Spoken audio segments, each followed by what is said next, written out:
Hey everyone, welcome to 2020 on iHeart Movies. My name is Jonathan North, and to kick things off this year, I thought it'd be fun to do a Q&A with me and my frequent co-host, my cousin Sarah. I've done plenty of Q&As before. I have a set of questions I try to ask all my new guests, and sometimes that takes up most of the episode. However, I've never answered the questions myself, and I've never done anything like this with Sarah, so I thought it might be fun for you all to get to know us a little better. Now, before we begin, I should probably mention that we actually recorded this all the way back in June last year. I had planned for this episode to go up sometime mid-year, and things kept happening, it kept getting pushed back. Finally, I just decided to save it so it would be the first episode of the new year. For those of you just listening to the podcast, that's totally fine, but there will be a video version on YouTube, and we do reference a few things that you'll only be able to see if you're watching the video. Normally, I try to avoid visual references, but things just kind of happen in this one, so I guess you'll either have to ignore them, or just head over to YouTube to see what we're talking about. Okay, I think that's all for now. Let's get on with the very first episode of iHeart Movies in 2020. So I guess we'll just get started. As you can see, we're recording in the car. We could not find a quiet place to record, so this will have to do today. Yeah. After a fiasco where we got everything recorded, had a great Q&A with each other, and then discovered that somehow the sound button had gotten bumped and everything was muted. Yeah, and we had recorded before this, and it was fine. So yeah. Somewhere in the middle of recording, a button had been hit, and now we have to re-record everything. So you're welcome, people.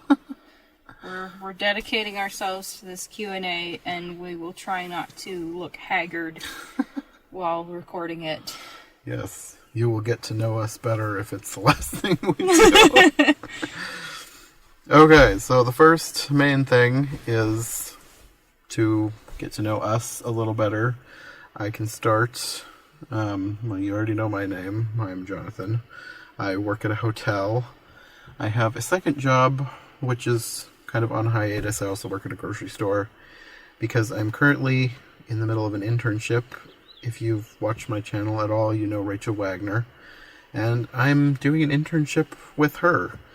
She is like full-time into this YouTube thing, and I came up with the idea of working for her, and I approved it through my school, and now she is my boss in a way. She is my boss.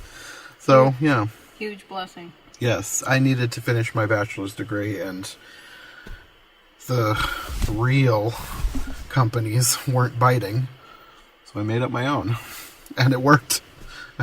Sometimes I still am surprised that I feel like I'm getting away with something. But it's one of those things where you have all the skill set in place, and you just need to finish that last little bit. Mm-hmm.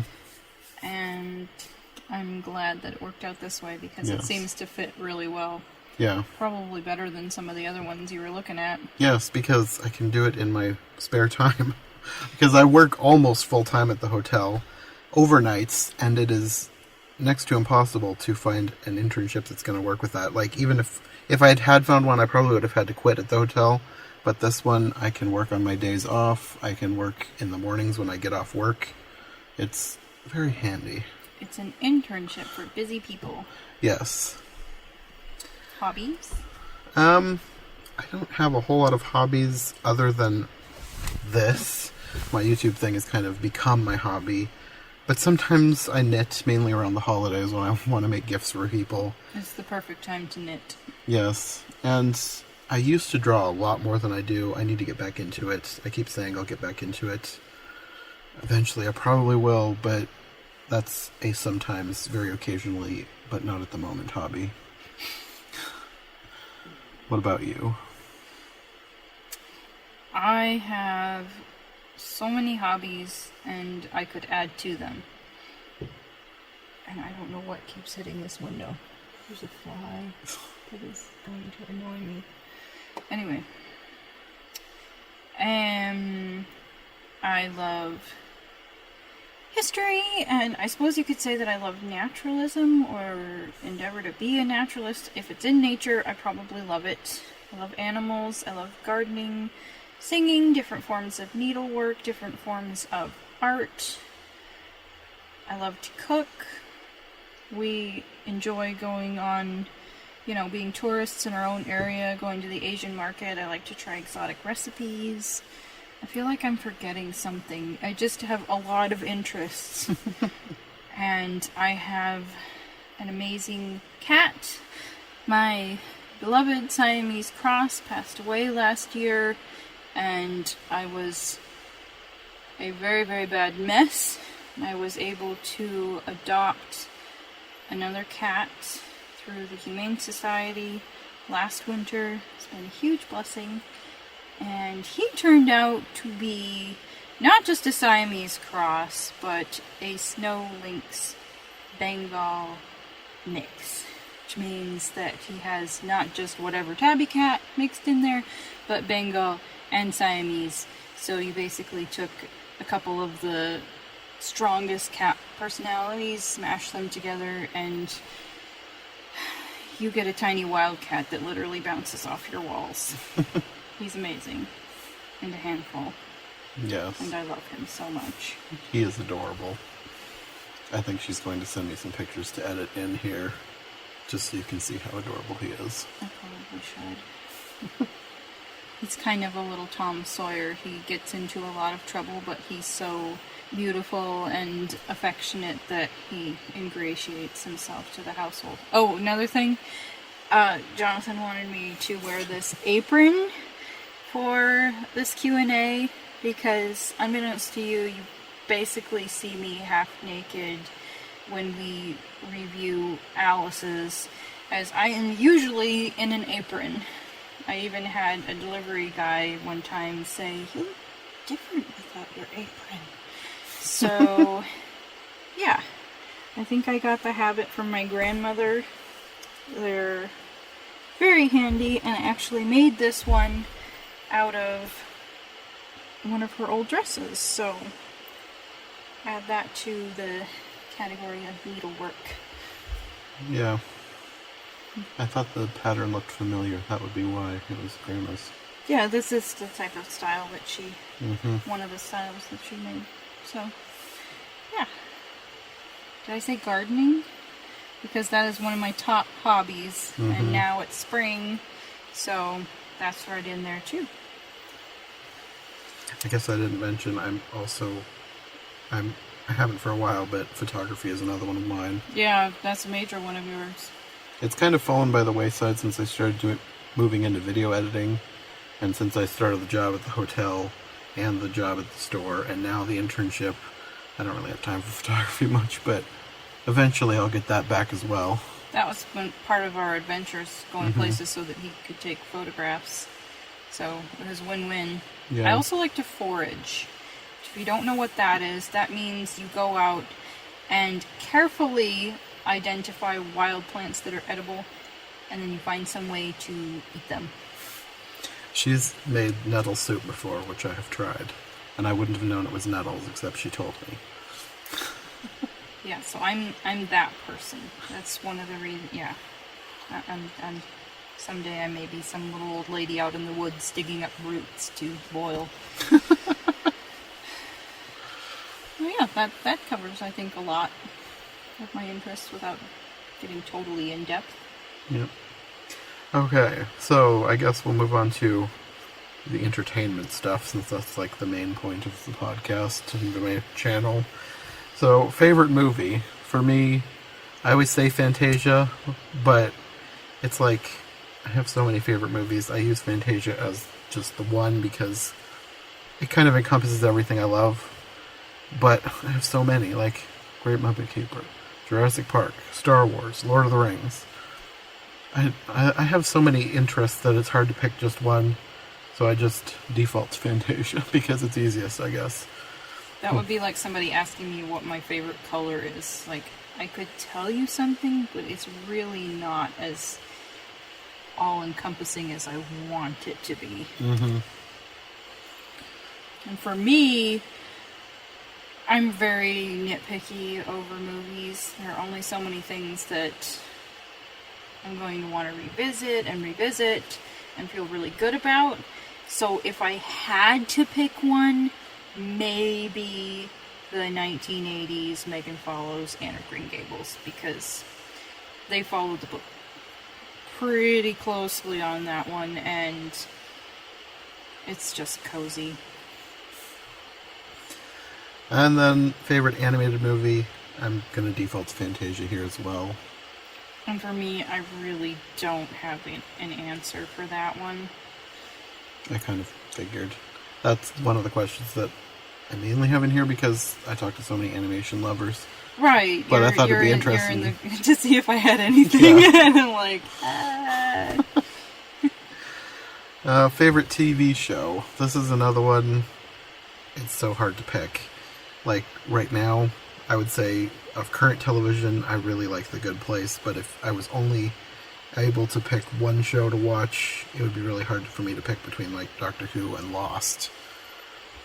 But then I really like that Pushing Daisy show that was 2 seasons and was canceled. That one, that's as good as movies to me. It was just so clever, and like, I have a lot of favorite TV shows. I'm the opposite of Rachel. Rachel always says that she would give up movies, or give up TV. She likes movies because it's one story and one and done. But I like this TV because it continues and you get a much longer story. I like it better that way. But yeah, it's so hard for me to pick a favorite TV show because I have so many. for me, it's educational television. Right now, I'm enjoying watching the 5-ingredient cooking show with Jamie Oliver. I enjoy Martha Stewart on PBS when it's very just chilled out and educational, not the one with the big yelling crowd and everything so much, but just Not the one with Snoop Dogg. I've never watched that. I can't tell you whether I like it or not.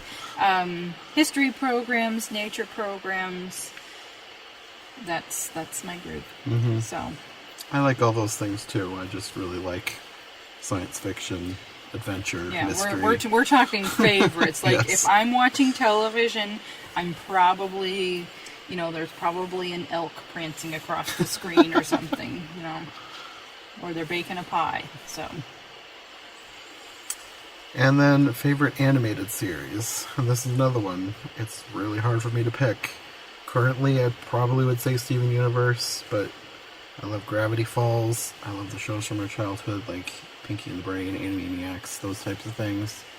I have so many. It's so hard to pick, but I guess the one that comes to mind the most right now is Gravity Falls, because it was just such a brilliant 2-season show that told its story and ended in a good place. So that was only 2 seasons? mm-hmm. It was Really? pretty short. He had a specific vision.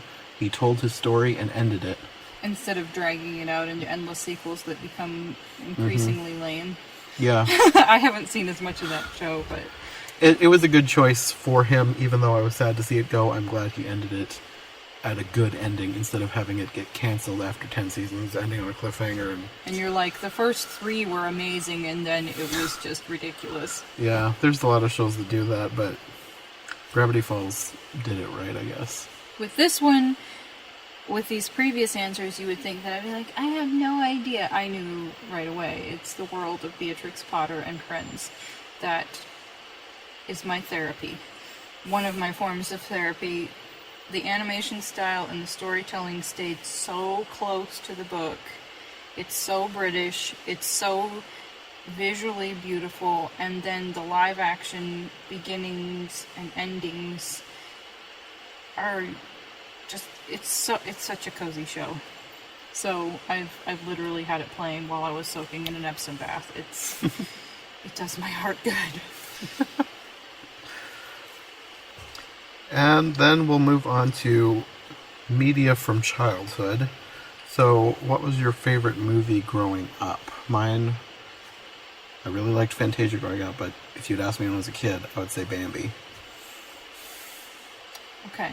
And for me, if you had asked me growing up, I probably would have said It's a Wonderful Life and or You Can't Take It With You, both Frank Capra films that, dig deep. I love that you loved those as a child. Well, I'm talking more like, okay, It's a Wonderful Life. I may have begun to love it in childhood, but I'm talking like in teenage years. Okay. It's a Wonderful Life was if you'd asked me, I probably would have said that was my favorite. As a child, I don't know if I would have had a favorite. I would have had to think about that. And honestly, so much of my childhood, thankfully, was playing outdoors that I just don't know if that was as big of a thing in my mind. Mm-hmm. But we did, and we watched a variety of things, but they tended to be old things. We watched Shirley Temple movies. We watched, stuff from the 30s and 40s, and that's part of why I say, like, I feel like I was partially raised in a different time period because I watched so much old stuff and listened to old music and just all these different factors. Yeah. Did we answer that one sufficiently? Which one are we even on? You're on movie. Favorite one growing up? Mm-hmm. Okay. So the next one is favorite TV show growing up. The first one that came to my mind was Wishbone. I loved Wishbone as a kid. But, I mean, I had mostly PBS shows, but like Animaniacs, Pinky and the Brain, those types of things too. But Wishbone was the first one that came to my head because I was obsessed with Wishbone while it was on. I don't know that I was obsessed, but I did like it. I'm with you on there was a lot of PBS stuff, whether it was, the Magic School Bus or Zoom. Yeah. Remember Zoom? Yeah. Oh my goodness. Where in the world is Carmen Sandiego? Not the cartoon, the game show that I desperately wanted to be on. See, since you were born some years... See, I only recently discovered that there was a game show because I remember more the cartoon type. Okay. Just because you were born, 5-6 years before it's amazing how just that short period of time you can miss so much stuff and miss the references. I guess so. But I did find it on the internet just recently, so otherwise that would be an epiphany to me.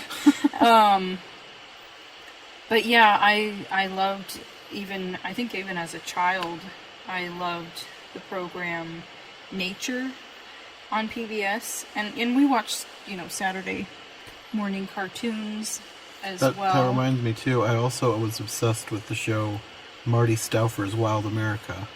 Really? Yeah, I don't know if you saw that one or not. That was a nature show on PBS. I loved that show. And we're the generation that watched the Kratt Brothers? Kratt Brothers. Live, not as cartoons. Yeah. And at least as a teenager, if not before, I think I would joke that when the American Experience song came on, they're playing my song. So I loved history back then too. Definitely grew up watching a variety, but a fair amount of period dramas and old movies along with newer cartoons and Disney shows. I too watched Hannah Montana. Like I would mute or forward to the music. I just wanted to watch the story part. Yeah, I think we all did on Saturdays. Even though I was probably too old for it, but I watched Disney Channel long after most people would have been watching Disney Channel. Sure. Okay, next one. Oh, I didn't even mention Mr. Rogers. Oh, yeah. Classic. Yeah. There were a lot of PBS shows that we watched. Sesame Street and late night PBS on Saturdays. Yes, questionable or not, we were watching it, whether we got all the references or not. Red, Green, and Britcoms. It was Saturday night staple. I feel like I was raised with so much British influence encompassing Celtic music and British comedies and the temperament of our family that I feel like there's a portion of me that's practically British. Well, we are half Canadian, so that's closer to... Well, and we literally have so much English blood in us. Mm-hmm. But anyway, our last name is North, for Pete's sake. Yes. Then, favorite cartoon growing up. Did we do that one? I don't think we did, but we totally can. Favorite cartoon growing up, I guess Animaniacs comes to mind first, I guess. Pinky and the Brain. I loved those. For me, I'm gonna say Bugs Bunny. Oh, that too. The Bugs Bunny and Tweety show on Saturday mornings. This is it. Something, something. You remember more than I do. If I heard it now, I would probably recognize it, but... Da, da, da, da, da. On with the show, this is it. That does sound vaguely familiar. I can't think of the whole song, but you get the gist. That was the theme song. Well, Well, that was and then that was there my was- favorite Saturday morning show. Then there was like Disney Vault at some point. But as far as favorite cartoon, I want to say Bugs Bunny because I feel like growing up I just liked how snarky he was. Yeah. And then first movie, animated or not, that you remember seeing. The one that came to mind first was The Jungle Book, and this is around the time before we even had... Like, I don't remember when we got a TV. We didn't have a TV that, at least that worked when I was really little. So I remember getting The Jungle Book from the library and then bringing it over to you guys' house to watch on your TV.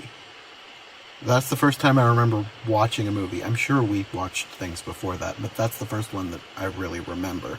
And I don't even know if you remember this. You're probably too young. No, well the thing is I have memories of television that might stretch back to the crib because my crib was literally in the living room outside of my parents' bedroom, and I have this really vague maybe memory of a memory now of the Garfield show with the little chick that's still in the shell and like a barn.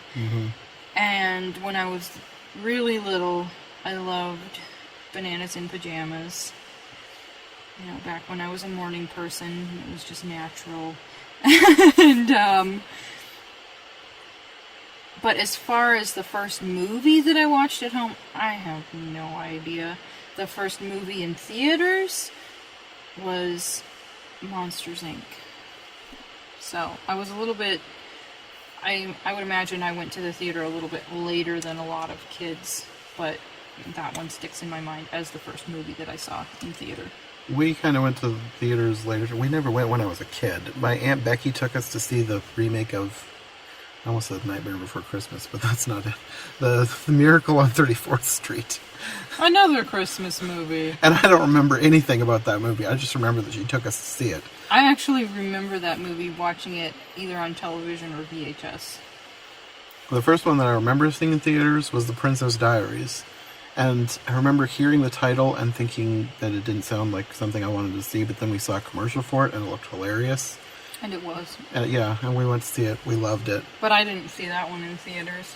And then the second movie that I saw in theaters was Monsters, Inc. And I think we all went as a big group. I feel like it was a pretty good sized group, yeah. Yeah.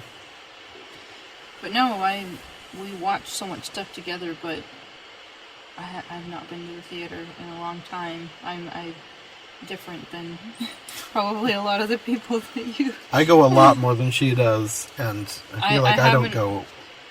I haven't been in years. I feel like I don't go as much as most people do. At least in my circle of the online community, there are some people who see just about every movie that comes out. I see, like, at the most 3 a month, and that's a rare month. It's usually 1 or 2.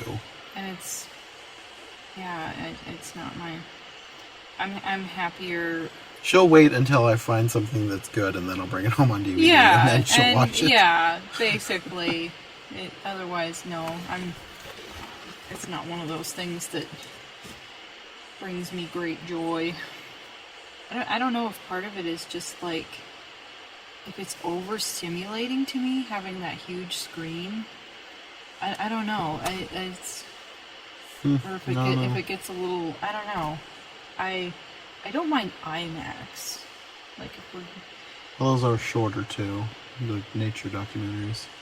But even then, there's that one. Yeah, that was the thing with the whale. I'd seen that. That was a good one. Yeah, but they played that song, and that song always pumps me up emotionally. Anyway, before we run out of space, better not get too far Yeah. off the trail here. The next one is favorite book and or series. I'm just going to go with Series of Unfortunate Events. We recorded this before, but we had this whole long discussion about...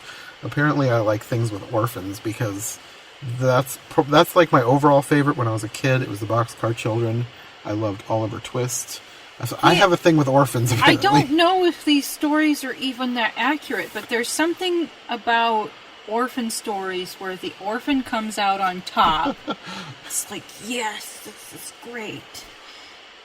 But yeah, Series of Unfortunate Events, that's like my all-time favorite, just because it's so clever and I love the story, but everything about it is hilarious. But it's also like slightly dark, and I like slightly dark humor. I don't like completely black humor, but I like slightly dark humor, and this is like the perfect amount of that for me. I love those books. It is nutty, and I haven't delved into it to the depth that he has, but plus they're really fun to read with other people. Like I read them myself, and then I read most of them through with Shayna also. And they're fun to read aloud. I made the mistake of trying to read one to myself, and it was too depressing. Which I think maybe it's easier to enjoy the humor if you're sharing it with another person, because there were jokes in there that I found funny. Favorite book, definitely the Bible. If I'm on a desert island, I need the Psalms more than Winnie the Pooh, but aside from the Bible, Winnie the Pooh was one of the top things that came to my mind. If you have only watched Disney, you don't know what I'm talking about. I don't care how cute the Disney one is. It does not get the deep insight and the sweetness and just how funny those stories are. They are so funny and so cozy, and I'm just going to keep saying cozy throughout this Q&A.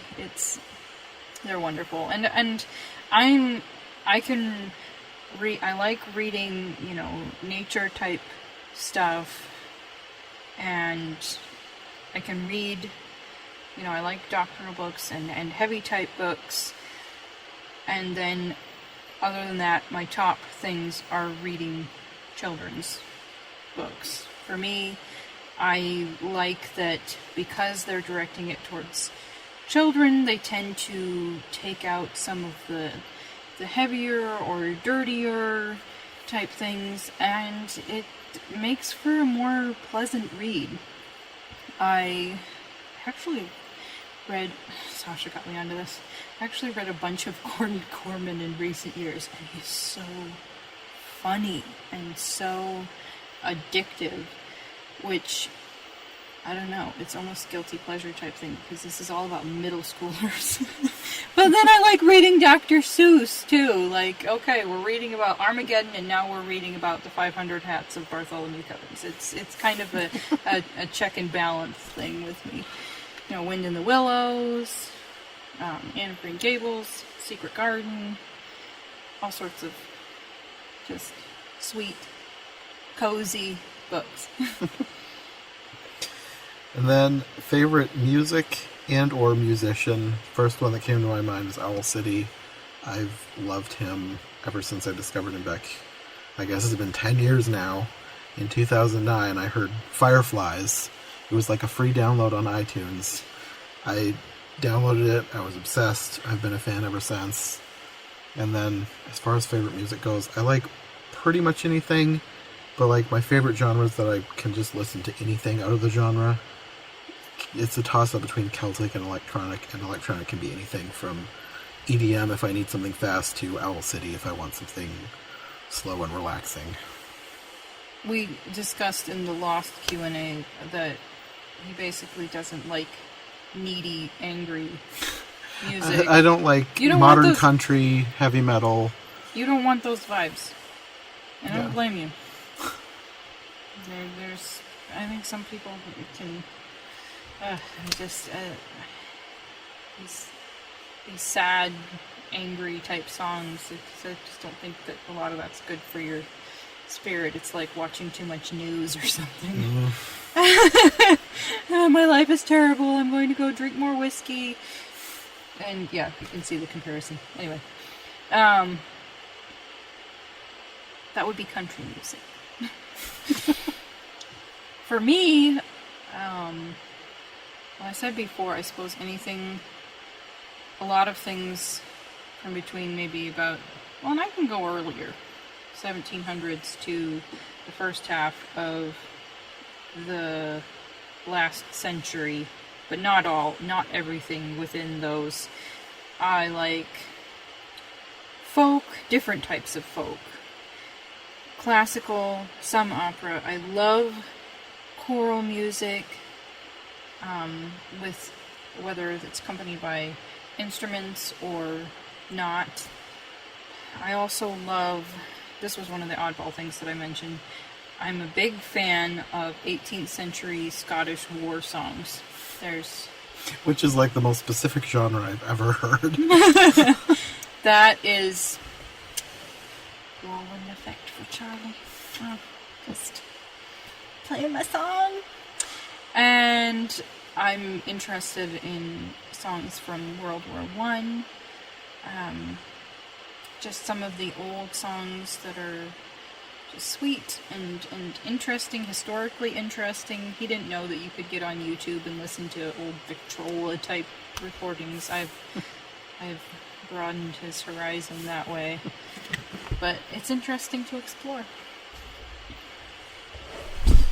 Okay, the next section is mainly Disney related. Favorite Disney movie? I guess I'll just say Fantasia again because I love Fantasia. Did you have one? I know this is one that you were having trouble struggling with figuring out. Unless I have an epiphany, I don't. There are old live action, like Haley Mills type movies that, I have rewatched, that I would rewatch. Mm-hmm. There are different animated things that I would watch, but one of our standbys is Emperor's New Groove. I don't know how much you count that as a favorite, but we endlessly quote that with each other. It's incredibly quotable. Yeah, that is one of... I don't know what it is about that film, but it is so funny to me. Mm-hmm. So... But I'm not willing to pin myself down to like, this is the ultimate, this is my favorite. Yeah, I have a lot of favorites, but like I said, I just use Fantasia as the main one because it encompasses so many things for me. And the next one is favorite Pixar movie, and for me, that's WALL-E. I mean, Coco is a close second. I love Ratatouille. Up is great, but WALL-E, it's another one. It's like Fantasia to me. Like the first half is just art, especially there's no dialogue. You're just watching this little robot do stuff.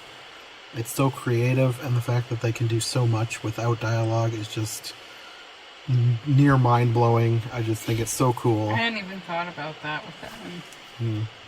Yeah, I love it. Pixar has so many great movies, but that one just stands out to me as that's my favorite. I could rewatch it just about any time.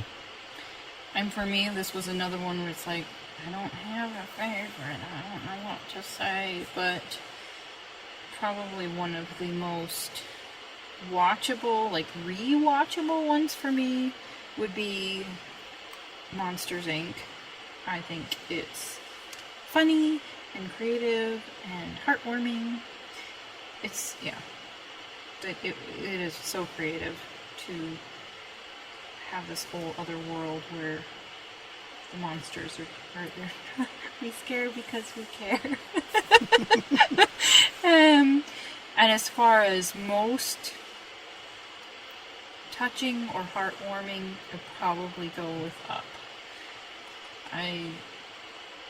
To me, that was, like, I didn't cry over Up, but I cried over the scene when he was actually in South America and discovered that she had continued on with the book, adding their everyday adventures, and wanted him to go have another one. And I just thought that was really, really beautiful and really got to what was important. And yeah, it was just great. Yeah.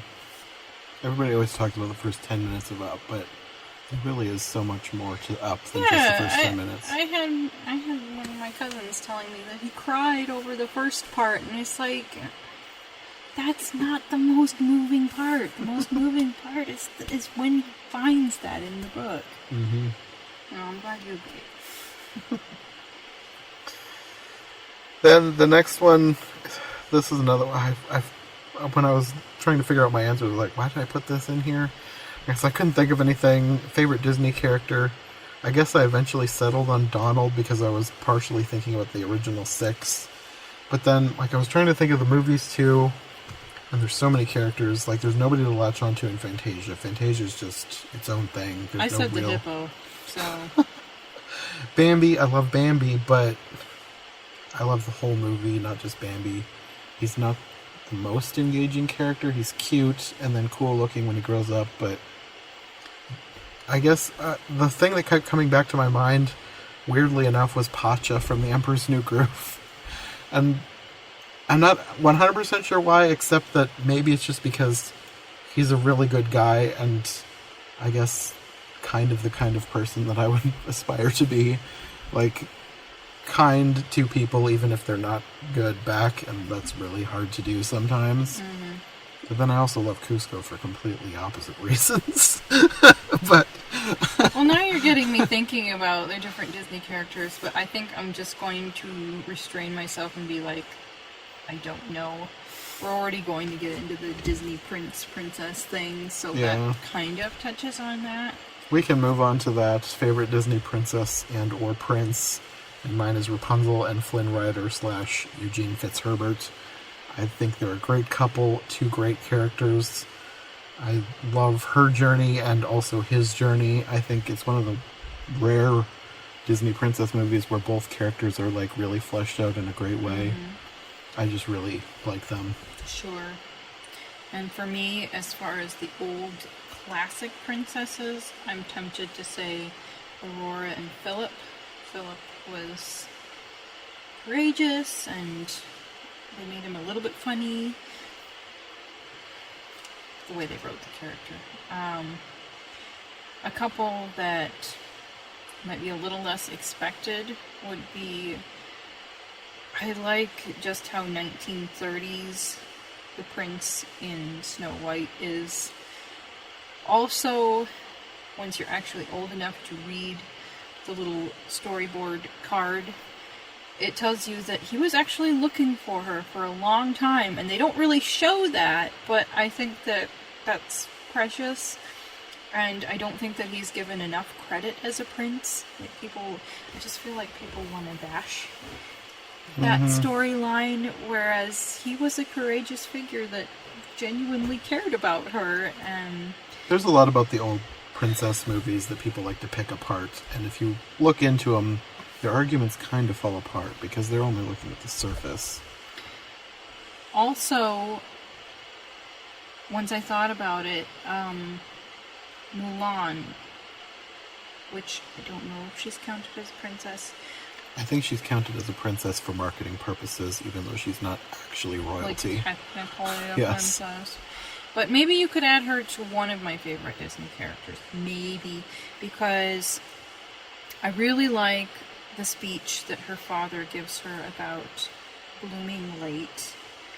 And I really enjoy the part where it shows, you know, her getting ready and running away, and the sacrifice that she was willing to make to protect her father. It was a big deal. And they showed that very dramatically. Mm-hmm. I haven't watched that in a long time. I should watch that sometime. That part just... Yeah, that's a good one. The next section I put in here just for us. These aren't ones that I've asked for anybody else. But, like, she's been with me since almost the beginning of my channel, and her main thing for quite a while was just doing Alice in Wonderland adaptations. So I thought it'd be fun to talk about some of those. And the first one I have is, what was your favorite Alice in Wonderland that we've watched so far? For me, it's one that we haven't watched together to review. We watched it years ago, apparently. I barely remember that, but I reviewed it. I reviewed it myself at the beginning of my channel, and I think eventually we'll get to it and talk about it together. The 1999 version, Hallmark Hall of Fame version with Tina Majorino. I love everything about that version. That was Hallmark? Hallmark Hall of Fame, yeah. Really? Yeah. My goodness. They captured just about every character perfectly. She was a great Alice. To me, it's like one of the quintessential versions. They did mash the two stories together in a way that's not exactly book accurate, but as they so often do. To me, it's just near perfect. I really like that one. And for me, when I saw this question, I just want to translate it into what have been the most memorable ones so far. And some of the most memorable ones include the absolutely horrible 1930s one, the incredibly strange and what ought to be disturbing but only comes off as vaguely disturbing to me, Czech one, which I think was from the 80s? I think it was 88. And I really enjoyed the outdoor play from the 1920s. And you could also see some of the people arriving to watch the play. So to me, that was historically interesting. Makes me feel a little bit weird. Something about the 20s. But it was so interesting. And I'd say another one of my personal favorites was the first one that we reviewed, which I think might have been 1903. Yeah. That one was very sweet and historically interesting. As far as one of the best ones that we've watched, probably the one from the 1950s that got Walt Disney all upset.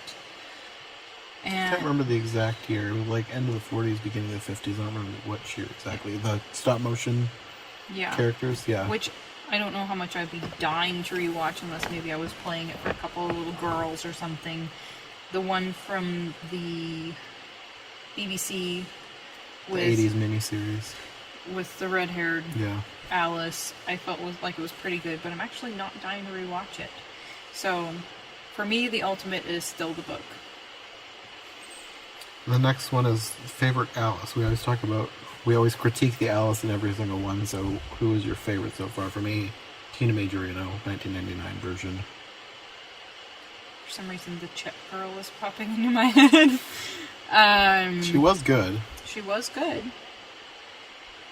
I don't feel like that's a proper answer, but I almost have to go with the Czech girl, because a lot of the Alices, they're only so memorable they are in my mind, and she was memorable. Yeah. Okay, that's a good one. But the Alice from, cliched, the Alice from the Disney movie, Yeah. her voice was very charming. Yeah. So she was rather sweet Alice. Yeah, I'll leave it at that for the Alices. Okay. I thought the red-haired one was interesting as an Alice, but I wouldn't say that she's my favorite actress as far as Alice goes. I feel like I could have an epiphany on that, but I'm not having one. That's fine. Then the next one is favorite Alice in Wonderland characters. And this can be anything from like favorite character overall or favorite characters in a specific version. And for me, I'm still going back to the 1993 one.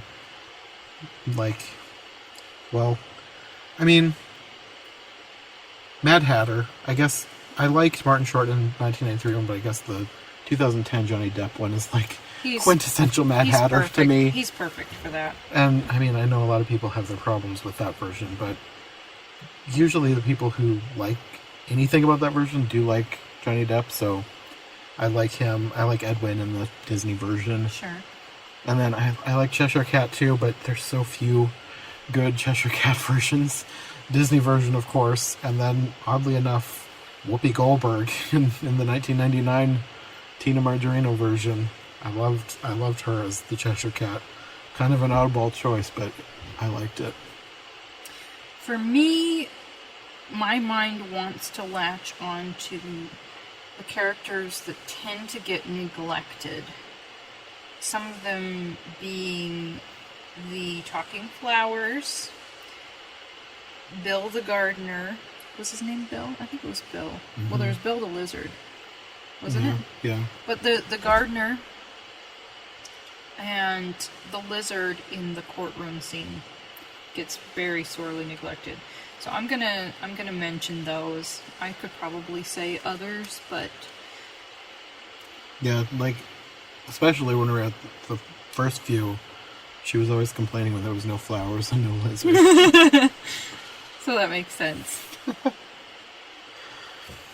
And then the last section of questions we have, they're ones that were sent in by some of my Twitter/YouTube friends. These are all people who I've had on my podcast before. The first person is Katie Fabric, and she sent in 2 questions. Her first one is, what do movies mean to you, and what makes a movie a good movie for you? And I had to think about this one. I wrote this down, so I'm just going to read verbatim what I wrote, just so I don't forget something. A good movie to me is something that has a lot of replay value for whatever reason. I love movies that look amazing, are hilarious, have great characters, or a compelling story, and if one or more of those gel in such a way that makes me want to rewatch it, I think it's a good movie.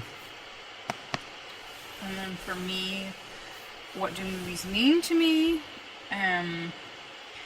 For me, they're a way to relax and socialize. They might have nostalgia, the nostalgia factor, or they might have insight into human character. For it to be a good movie, it can't just have insight into. It needs to have more than insight into human character. Probably, I think I pretty much always need some sort of humor. It doesn't have to be absolutely hilarious, but something to break up any seriousness in the story.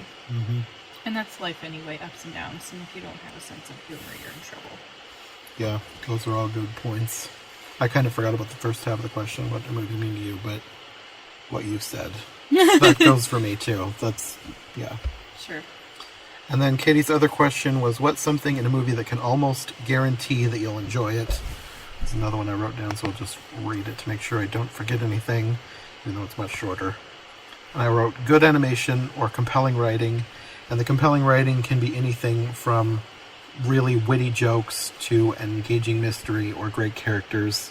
That just encompasses all that. And then I also wrote, or cool monsters. And for me, this question made me think, and I really liked the way Katie made me think and what actually bubbled to the surface, because one of the things that came to my mind is a strong mother figure. You think National Velvet, the mother was the calm in everybody's storm. She was extremely kind and wise and gentle. You think Little Women, the 1940s Little Women, she was extremely kind and wise and gentle and wanted her daughters to grow up and be women of character. If you think The Shell Seekers, she was dealing with very difficult family situations, relatives that were trying to take advantage of her, and she had her own scars from the past, losing her mother in the war and a very difficult husband, and yet she was kind and she was her own person, and she was willing to stand up for herself while still looking out for other people. And I think with that, they exemplify these different characteristics that I want to have. So if you have a movie where you have selfish characters and you have these problems, but if you have a strong mother figure, there's a good chance that I'm going to like that movie. And I had never thought about that before, but like I said, we recorded this earlier, so we've already had this discussion. Yeah, we already had the talk. And she made me realize that, yeah, that's something I like too. And she pointed out that Aunt Beast in A Wrinkle in Time, like, and that was one of my main gripes with the new movie. They cut out Aunt Beast, and Aunt Beast is one of my favorite characters, and she's a really good, strong mother figure. Even if she's a hideous alien, she was kind and caring, and gentle, she took them in, yes. Nurturing. And yeah. So that is something that I actually really like about movies too. And it really helps a movie to have a character like that. Have somebody that's an anchor, somebody who's kind and wise to help guide the way and smooth the way. Another thing, like Meet Me in St. Louis, that was another mother figure where everybody else may be in pieces and she's kind and keeping it together and smoothing things over. Mm-hmm. Yeah. And then Rachel Wagner, she wants to know, what is it about Alice in Wonderland that speaks to you so much? And for me, it's a weird and creative story. That's basically it. I just really like the creativity and how strange and different it is.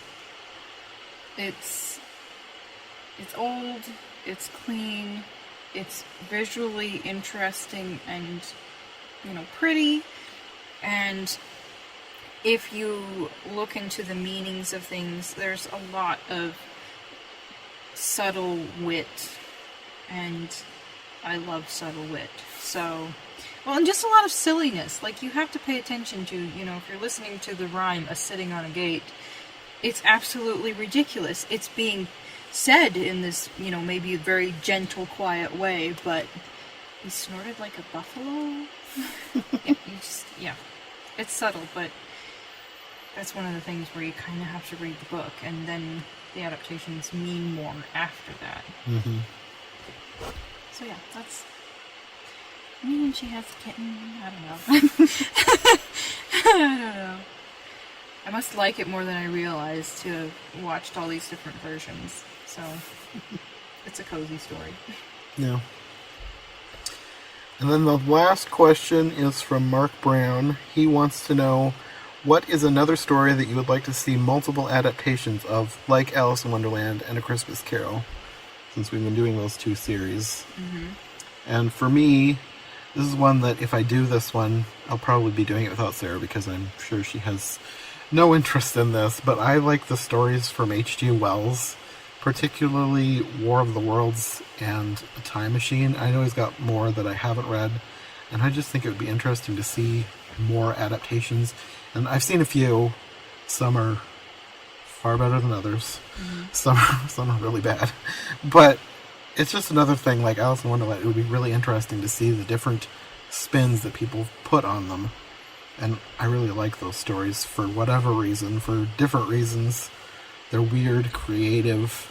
I really like them. But if I want a co-host, I'll probably have to find somebody else because I don't think Sarah's that interested. I don't. That might get scarring. For me, maybe Little Women. And maybe not necessarily the same story, but different things by Rudyard Kipling, not just the Jungle Book, because he did so much more than that. He was a poet. I grew up watching the story of Rikki Tikki Tavi, and it would be interesting to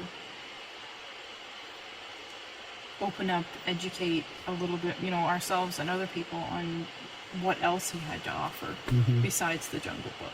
Yeah, I think I'd be interested in that too, because I remember Rikki Tikki Tavi from when I was a kid. Yeah, if nothing else. And, like I said, he's a poet too. There's just more to him than the Jungle Book. Not that isn't an interesting story, and that's something that could be delved into more deeply too. But. Yeah, and there are quite a few versions of the Jungle Book, and it would be fun to talk about some of those, maybe some of the more obscure ones.